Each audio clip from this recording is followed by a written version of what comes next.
Welcome back to Talk of the Tynesiders. Today I'm joined by Gateshead midfielder Dan Ward. Dan, how are you doing? I'm good. How are you? I'm doing absolutely fine. Thank you very much for joining me. So firstly, tell me a little bit about your time at Newcastle, because of course you started there. What was it like playing in the youth setup at Newcastle United? Yeah, it was really good. Obviously, there's quite a lot of lads who I've played with that are gone on to having good careers in the game and still playing with a few of them now at Gateshead. So, um, it seems like you're never too far away from someone that's been in the system and is not there anymore. There's probably one or two that have played first team, but it's nice to see quite a few of the lads going on and still having careers in the game. Mm. You then moved to Middlesbrough. So how did that compare to Newcastle, of course, local northeast rivals? How did they compare as clubs to play for? Well, I'll be completely honest. I think Middlesbrough's a much better academy, and that's almost not hurts me to say, but I'm a big Newcastle fan, so you're sort of disappointed at your own club, sort of thing. Mm. I can completely see why they've probably put more players through their first team, and and some of them have went on and they've sold them for money or whatever. But I just think the way they did things was completely right, and in terms of the coaching and off the pitch and everything else they do. I just felt that as a whole structure, the people in that building just have got a much better system than at Newcastle. Mm. And I completely enjoyed me season there, definitely. Mm. Of course, now you find yourself at Gateshead, having had spells at Spennymoor and St Patrick's. Would you say you're settled and happy here as part of the Tynesiders? Yeah, definitely. I mean, I think I wake up every day. I'm buzzing to go in and see the lads, and it's a good group we've got this season, and I completely enjoy going in every day. And I'm pretty sure if you speak to anyone in the building, they'll still say I look like I enjoy myself probably too much. Of course, pre-season's gone very well so far. You've won 5 games out of 5 in pre-season. You must be very pleased with how it's gone. Yeah, yeah. I mean, don't looking into it too much, but obviously it's good to develop winning habits. Would like to take that into the season. I mean, in the season, a run of five wins can determine where you're going to be really. So it's good to have that sort of winning mentality, definitely.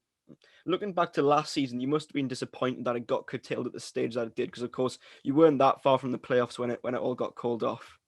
Yeah, obviously, well, yeah. I mean, obviously a shame, but it is what it is. I mean, hopefully that's the last of all that sort of stuff happening. Fingers crossed. Mm. And looking ahead to this season, do you have any hopes, aims, aspirations that you'd like to achieve during it? Yeah, well, I just want to play as many games as possible, and obviously we want to win as many games as possible, and I want to be a part of that. I think sort of a bit part player last year, maybe he's playing in slightly a different position to what I've played this pre-season, and I've definitely enjoyed this pre-season getting stuck into to that sort of new role, and I think I'm always learning and I'm getting a better understanding of what's asked from me and the players around me. So I think you can sort of see that so far. Yeah. Do you think promotion's a realistic aim, or do you not like to talk about that, considering it's obviously so far off? I mean, obviously it is far off, but I think it's got to be. I think we've definitely got a very good squad with some good players, and I don't see why that's not achievable. I mean, don't get us wrong, there's some very good teams in the league. There's definitely some teams that have developed some really good squads, but I see us right up there with them. So I think we've got to aim to compete, definitely. And so, if you were to get promoted this season, how far do you realistically think this club can go? Do you think it could end up in League Two one day, like of course Hartlepool, who you played last week? I think since I've been here, like the past 2 seasons, and certainly the start of this season, I've definitely noticed that seem to everyone at the club sort of, how to put it, sort of stepped it up a notch in terms of professionalism, and they really want to do things the right way, and they're always trying to improve. Obviously, it was sad, so to speak, what happened a few years ago, and we're still sort of, I'd say, rebuilding from then. So I think if we keep going on the way we're going and keep striving to obviously get better and better, there's no reason why in however long we can't be up there with those sort of teams. So presumably you're very happy with the setup that Mike and Busted have created in the changing room at the club. No, definitely. I think what they've done in their time here and the lads they've brought in and the sort of mentality and the philosophy of what they want to do with the club, I think is really good, and to do what they've done in the short space of time, I think is really good. And finally, you also do a lot of fitness and personal training that I see on your various social media pages. Can you tell me a little bit about that and how you got into it and what it means to you?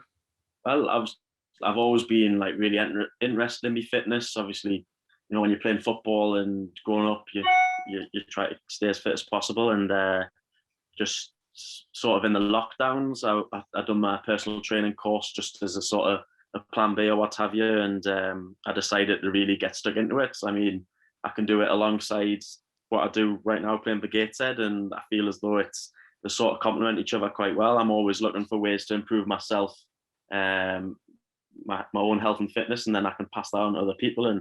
And so far, I'm training quite a few people, and it's none of them are detrimental to each other. So I'm enjoying it. Yeah. And so, outside of football, apart from fitness, what other hobbies do you have? I know before we started this interview, you mentioned golf, of course. Anything else that you like to get up to? Not particularly. Like I say, I'm trying my hand at golf. I do bits and bobs in sort of yoga, and then just training people and training myself. Really, I'm probably quite boring, I'd say. Obviously, I go out with my mates once in a blue moon. But that's just the way I like it, to be fair. Yep, no, that wraps things up. Thank you very much, Dan, for the interview. No problem, mate. So that wraps things up. And as I say, I'll see you all very soon on Talk of the Tynesiders. So thank you all very much for watching, and how are the Heed?